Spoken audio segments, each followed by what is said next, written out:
le plan économique, la crise de la COVID-19 a été dévastatrice. Aujourd'hui, les perspectives économiques de l'Afrique subsaharienne.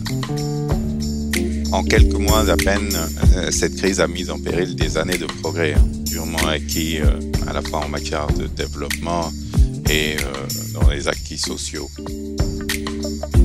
Je suis Papa Ngaye, chef de la division des études régionales pour l'Afrique subsaharienne dans le département Afrique du Fonds monétaire international.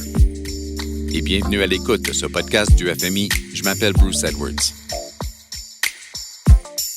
La pandémie mondiale a exercé une pression intense sur les économies de toute l'Afrique subsaharienne. De nombreux gouvernements luttent pour maintenir la stabilité macroéconomique tout en répondant aux besoins fondamentaux de leur population. Papa Ngaye dirige les perspectives économiques du FMI pour la région.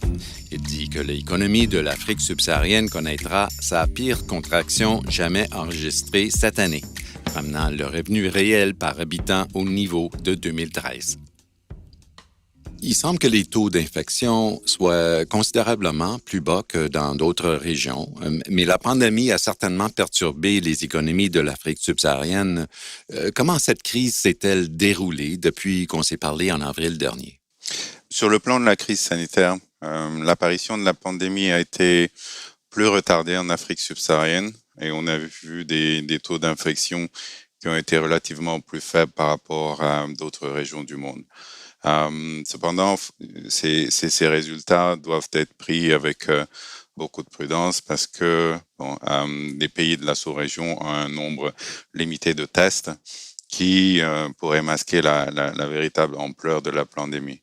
De plus, les faibles chiffres régionaux masquent une grande variation dans l'évolution de la pandémie entre pays. Alors que de nombreux pays, par exemple, ont dépassé leur pic d'infection, d'autres ont vu récemment une augmentation du nombre de cas. Il faut donc, comme je l'ai dit, être prudent sur l'évolution future de la pandémie dans la région. Et cela est de plus en plus important quand on regarde l'évolution de la pandémie dans les pays avancés, de nombreux pays avancés qui ont vu une résurgence des nouveaux cas. Et donc, le spectre d'une d'épidémie répétée dans la région ne peut pas être écarté. Et sur le plan économique, comment s'est-il passé? Oui, donc sur le plan économique, la crise de la COVID-19 a été dévastatrice. En 2020, nous prévoyons une croissance négative de l'ordre de moins 3%, ce qui correspond globalement aux projections que nous avions présentées dans la mise en jour économique régionale de juin. Mais ce chiffre est l'un des pires résultats jamais observés pour la région en moyenne. Et quand on regarde ça depuis les années 70, en gros. Et on prévoit une croissance régionale positive, donc un retour à la croissance de la région de l'ordre de 3,1% en 2021. Donc cette reprise devrait être prolongée et inégale quand on regarde les différences entre pays et quand on regarde aussi le niveau du PIB des pays de la sous-région comparé au niveau du PIB en 2019, on se rend compte que la plupart des pays ne retrouveront leur niveau du PIB en 2019 que vers les années 2022. Et certaines des plus grandes économies de la région, par exemple, retrouveront ce niveau qu'en 2023 ou 2024. Donc c'est là les projections qu'on a pour la région et cette crise de COVID-19 a vraiment eu un effet dévastateur. Pour vous donner juste une idée, en termes de PIB par tête ou par habitant, les pertes cumulées entre 2020 et 2021 s'élèvent à 4,5%, ce qui est la perte la plus importante comparée aux autres régions. Wow.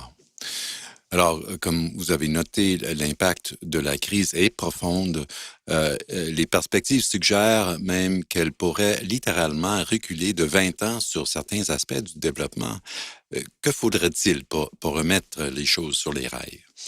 En effet, en quelques mois à peine, cette crise a mis en péril des années de progrès durement acquis par la région, à la fois en matière de développement et dans les acquis sociaux. Donc cette crise a bouleversé la vie et les moyens de subsistance de millions de personnes et l'activité régionale a chuté fortement au deuxième trimestre de cette année. Ce qu'il y a à faire, c'est les gouvernements ou les autorités de la région devoir faire face à des choix très très difficiles dans le futur.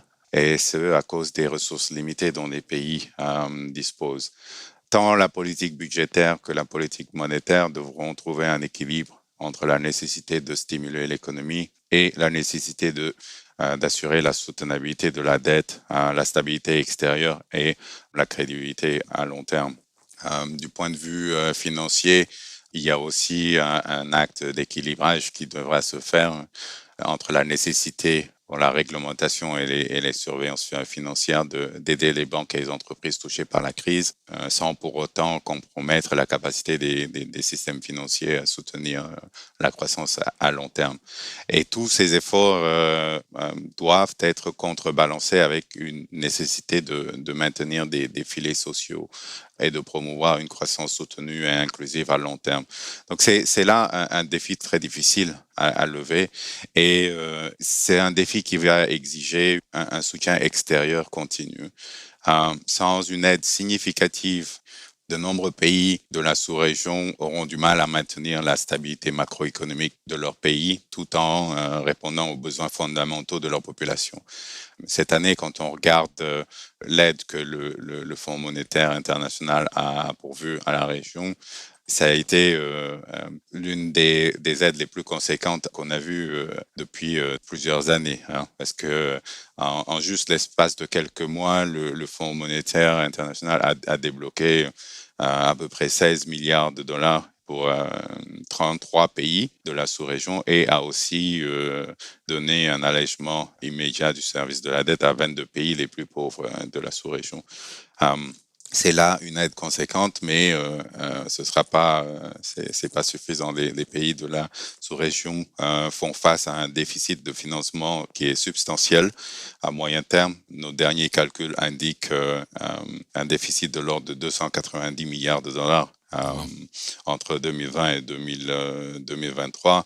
Ce qui pourrait contraindre de nombreux pays à entreprendre des ajustements qui sont beaucoup plus larges que ceux qui sont prévus dans nos projections de base et ce qui pourrait compromettre la croissance et la stabilité dans ces pays. Bien entendu, le Fonds monétaire reste prêt à soutenir tous les pays membres qui sollicitent des programmes, mais il faudra plus. Empêcher l'annulation des développements des progrès en termes de développement qui ont été faits ces 20 dernières années va requérir plus d'aide. Et compte tenu de ces pressions extrêmes sur les finances publiques, les pays pourront-ils se permettre d'acheter le vaccin lorsqu'il sera disponible?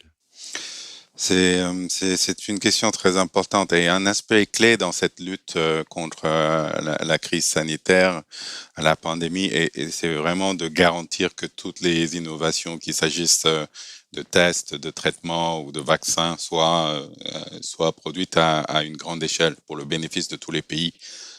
Et donc, il faudra aussi une coopération multilatérale pour s'assurer que ce sera bien le cas, pour aider à la distribution des doses dans tous les pays et que ces pays puissent en bénéficier à des prix abordables.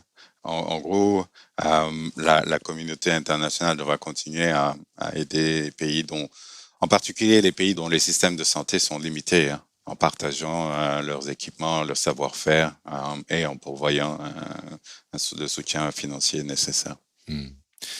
Et avec les milliards de dollars de soutien financier qui coulent si rapidement dans les coffres du gouvernement, comment s'assurer que l'argent se retrouve aux bons endroits? Ouais, bien entendu, au niveau du Fonds monétaire international, on continue à veiller à ce que toutes les ressources du fonds mises à la disposition des pays membres sont protégées grâce à nos évaluations normales de sauvegarde des fonds. Et dans nos accords de financement pluriannuels, on continue également à veiller à ce que les mesures de gouvernance et de de lutte contre la corruption soient incluses comme il le convient dans la conception de nouveaux programmes et que les engagements pris dans les programmes existants soient tenus. Donc, ceci étant dit, les instruments de financement d'urgence qui ont été déployés en masse pendant cette crise sont fournis sous forme de décaissement direct. Et il y a donc beaucoup moins de marge de manœuvre pour des conditionnalités traditionnelles sur des actions préalables que les gouvernements doivent prendre pour satisfaire certains critères. Mais cependant, et ce qui est aussi conforme au programme qu'on a eu de financement rapide précédent, le Fonds monétaire continue de soutenir les autorités nationales dans l'élaboration des cadres de plans de gestion des finances et de lutte contre la corruption. Et ces mesures ont été conçues aussi pour permettre un décaissement rapide tout en garantissant que l'aide est utilisée dans le but très urgent de résoudre la crise actuelle et que cette aide n'est pas détournée à d'autres fins. Donc, il s'agit vraiment d'un exercice d'équilibre entre un déboursement rapide des fonds et la mise en place de contrôles et de mécanismes de responsabilisation appropriés. Alors, la dette était un problème bien avant la pandémie et a considérablement augmenté depuis. Dans quelle mesure la dette est-elle préoccupante à ce stade? La priorité, bien entendu, reste de faire tout ce qui est possible pour sauver des vies. Et une fois la menace sanitaire passée, les gouvernements ou les autorités devront prendre les mesures nécessaires pour s'assurer ou pour assurer la viabilité de leur dette sans compromettre pour autant la croissance à long terme. Il faut qu'on reconnaisse qu'il est très difficile dans les conditions actuelles d'évaluer la viabilité de la dette d'un pays, en particulier à cause de la grande incertitude autour de la croissance future. Mais cependant, ce qui est clair, c'est que la capacité d'endettement de la plupart des pays a clairement diminué, avec des perspectives de croissance plus faibles, une couverture des réserves plus faible, un ralentissement des flux de capitaux. Et plusieurs pays d'Afrique subsaharienne vont certainement être poussés au-delà du seuil de viabilité de la dette. Et dans les cas où le service de la dette d'un pays dépasse sa capacité de repaiement, il est dans l'intérêt des créanciers et des emprunteurs de convenir à des conditions d'allègement de cette dette. Et c'est dans ce contexte que, en fait, le Fonds monétaire international a déjà mis en place, pourvu un allègement temporaire immédiat du service de la dette dans le cadre du Fonds fiduciaire d'assistance et de riposte aux catastrophes. Il y a 22 pays d'Afrique subsaharienne qui en ont bénéficié, par exemple. Et il y a aussi l'initiative du G20 sur la suspension du service de la dette. Et nous avons parlé auparavant d'un dividende démographique potentiel pour l'Afrique subsaharienne. Et bien que la pandémie ait tout perturbé, il semble que la région se porte mieux que d'autres en termes de taux d'infection et de décès en raison de sa population plus jeune. Voyez-vous des opportunités potentielles émerger de cette crise sanitaire?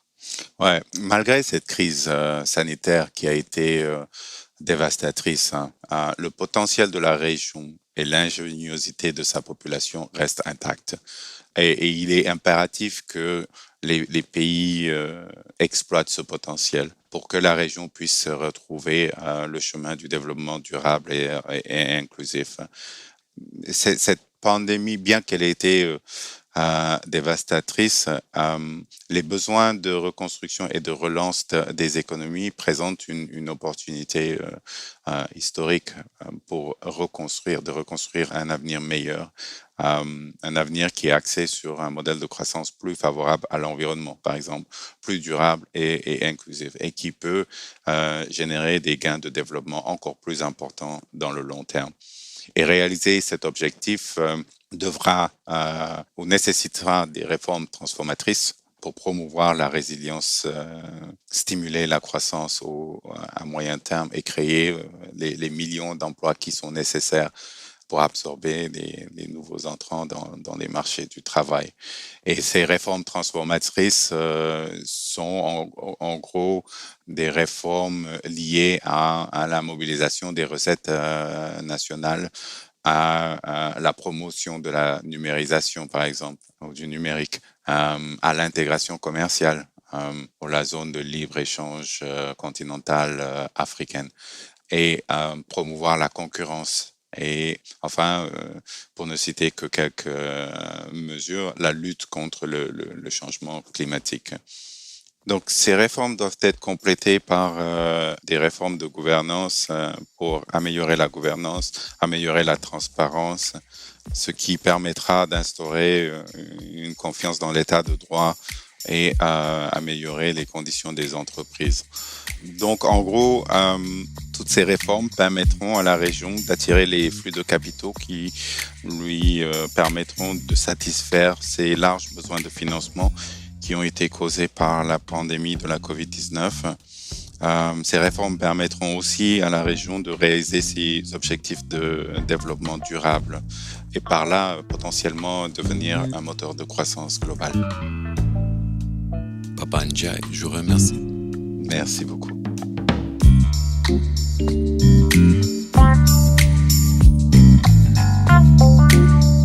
C'était Papa Ndiaye, chef de la division des études régionales au département Afrique du FMI, qui commentait le nouveau rapport sur les perspectives économiques régionales pour l'Afrique subsaharienne. Le papier intégral peut être consulté sur imf.org. Et si vous aimez ce podcast, abonnez-vous partout où vous obtenez vos podcasts et suivez-nous sur Twitter @IMF Podcast.